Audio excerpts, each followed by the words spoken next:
Sabi niya, you know, hindi sila sanay dito and mapapakita nila na talagang they're gonna work together to be able to get out of the slump that they are in. Gaya nga ng sinabi mo kanina, na sinabi ni Fidel na itong team na to marunong makabalik just like in the team standing. Sabi niya, I'm not in panic mode yet. Pero sabi nga niya, kailangan na namin manalo in today's game. Nico? Salamat, Dominic, and you're absolutely right. No? Itong Pure Foods is it's a winning franchise, and they're used to winning championships, especially in the last 3 or 4 years. Yes, that's right. But if you look at although Pure Foods has 3 wins, it only has 5 losses. Yung mga kapareho nila has more losses. Some of them have already played 10 games and 9 games. So if you look at their record, they still have 2 games in hand.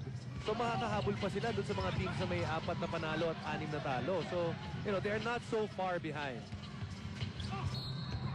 Right, it's not as bad as it sounds. Yes, exactly. Their winning percentage is a lot better than the other teams stuck at 3 wins. And you're right, you know, in the bottom half, you know, nandun ng Alaska, Pure Foods, Wellcott, and Ginebra, sila may pinakakonting talo. I mean, itong Alaska with 6 losses, and then Wellcott and Ginebra may tig-7. Actually, they only have 5 losses. Mongolia, by virtue of their loss today, also has 5 losses, but they have 5 wins. That's why Ryan Gregorio confidently says that we're not in panic mode. At least not yet.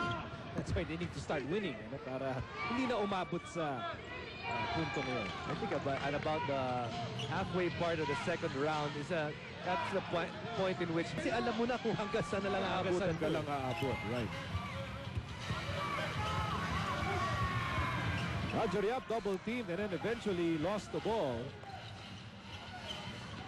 11 points ang lamang ng Phone Pals.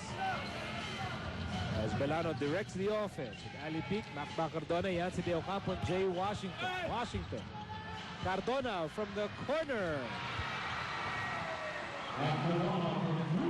TM3 for Macba Cardona. He has 7 in the ball game. And just a much improved 3-point shooter. Ito si Macba Cardona, especially in that corner. That's where he knocks it down. It's really difficult for the defense right now because pag nakikita mo siya libre sa 3, you can run out at him because he's such a good guy penetrating the basket.